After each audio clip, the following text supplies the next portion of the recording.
Саламатсыздар ма көрермендер? Бүгін сіздерге өте керемет әрі тез уақытта дайын болатын, әсіресе үлкен кісілер мен балалардың сүйікті тәттісіне айналатын банан қосылған торттың жасалу барысымен бөлісетін боламын.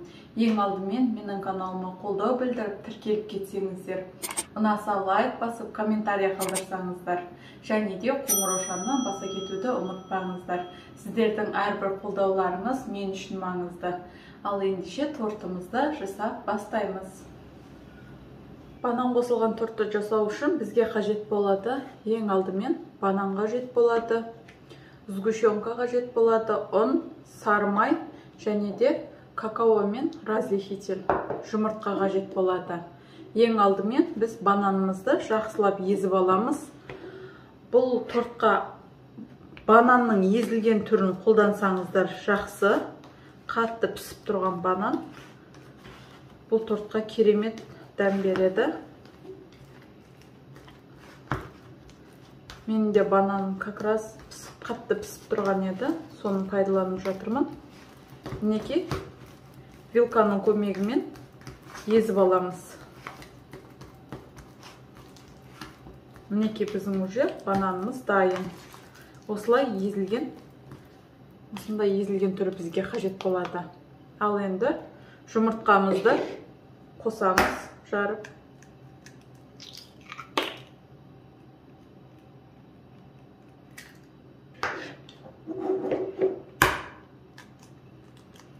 Егер көлемі үлкен торт болсын десе, аздап порциясын көбейте берсеңіздер болады. Барлық грамдарын описанияда қалдырып кететін боламын. Енді аздап жұмыртқамызды көпіршітіп аламыз. Енді барлық сұйық ингредиенттерді осы жұмыртқалы массамыздың үстіне қоса береміз. Осылай.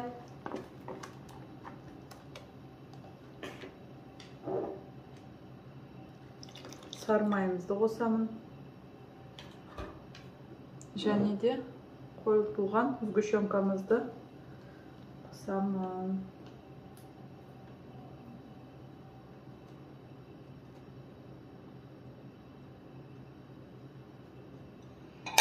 Тағы да миксермен бір араластырамын жақсылап. Енді үстіне құрғақ массаларды қосамын.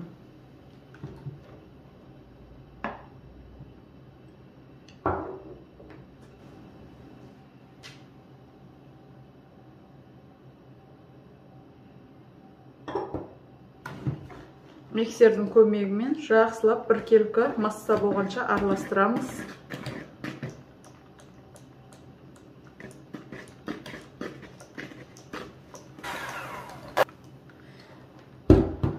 Неке біздің уже массамыз дайын болды. Енді пергаментке 6 немесе 5 бөлікке бөліп алсаңыздар, өз қалауларыңызша бөліп жасай берсеңіздер болады. Мен 5 бөлікке бөлем осы қамырды. Пергамент қағазымызды алып, массамыздан осылай қасықпен өлшеп қиып аламыз. Мен 21-22 диаметр аралығында пісіремін барлық торттарымды. Осылай 3 қасықтан қиып шығамын. Және де спатуланың көмегімен бір тегіс етіп қамырымызды жайып шығамын. 180 градуста 7-8 минут аралығында қызып тұрған пеште пісіріп алатын боламыз. Қамыр жұқа болғандықтан тестамыз тез пісіп қалады, сондықтан күйдіріп алмай, қарап тұрып пісіріп алуымыз керек. Мінекей осылай барлық тесталарымызды құйып пісіріп аламыз. Коржықтарымыз пісіп жатқан аралықта кремін дайындаймыз. Мен креміне творожный сыр және де салқын сливки қолданамын. Проценті 33-35% аралықтағы сливкиді қолдансаңыздар, креміміз өте әдемі болып шығады. Бұл жерде сразу дайындап қойдым. Творожный сырды, сливкиді және де сахарный пудраны қосып, барлығын бірге бірденен миксерлеймін.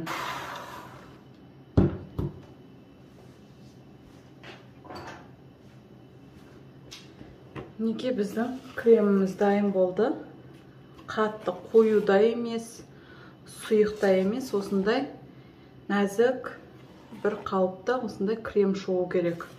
Енді бетін пищевой пакетпен жауып, холодильникте қойатын боламын. Қоржықтарымыз пісті, жақсылап суытып алдым. Енді осыны кальцияның көмегімен бірдей етіп ойып аламын. Тортымыз сонда барлығы бір тегіс болып, кремі де тортты түп-түзу болып шығады. Осылай ойып алдым. Шетіндегі қоржықтарын шетін әсемдеуге қолданамын. Блендермен езіп аламын оны да. Осылай бір шетке алып қоямыз осылай. Ыдысымызға қоржығымызды салып аламыз. Міндетті түрде мен кальцияға жинаймын. Сонда тортымыз тегіс болып жиналады. Енді кремін қосамыз. Мен барлық қоржықтарды жайып қоямын, және де кремді барлығына бірдей бөліп саламын. Сонда біздің қоржықтарымыз, креміміз де, қоржығымыз да теп-тегіс бір қалыпты болып шығады.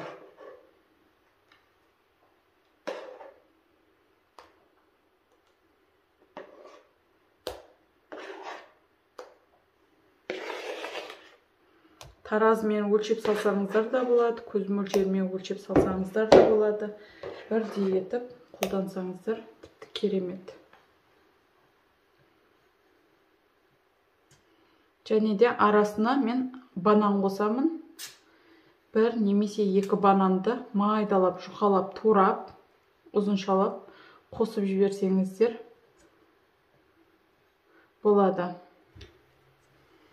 Осылай кремді тегістеп жағып аламыз да, арасына бананды салып жіберемін.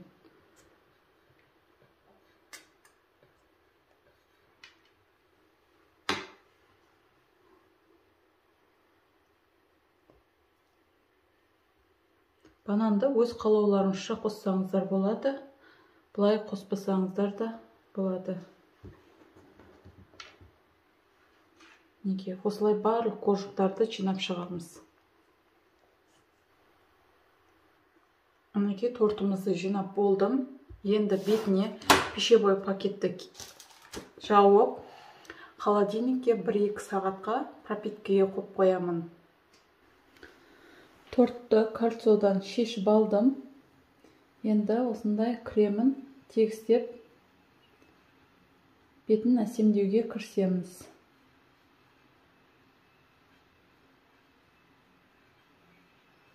Жан жақтарына да крем жағамыз, өйткені қазір крошкамен, қалған крошкамен әсемдеймін дедім ғой, сол түсіп қалуы мүмкін. Сондықтан барлық бөлігіне крем тигені дұрыс.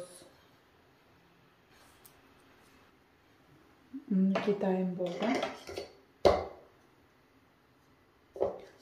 Крошканы блендермен езіп алдым. Осыны енді барлық бөлігіне жағып шығамыз. Шоколадпен бетін әсемдесеңіздер де болады, немесе осылай крошканы қолдансаңыздар да болады. Мінекей крошкамен тортты барлық шетіне жағып осылай қолдандым. Крошка де ысырап болмайды, әрі осындай керемет, осындай торт шығады. Қазір сіздерге ортасын кесіп көрсететін боламын. Мінекей менің тортым дайын болды. Бетіне әсемдік үшін шоколадты ертіп, және де ореомен осылай сәндеп шықтым. Сіздерге ортасын кесіп көрсетейін. Торт өте нәзік. Байқасаңыздар, өте жеңіл кесіліп жатыр.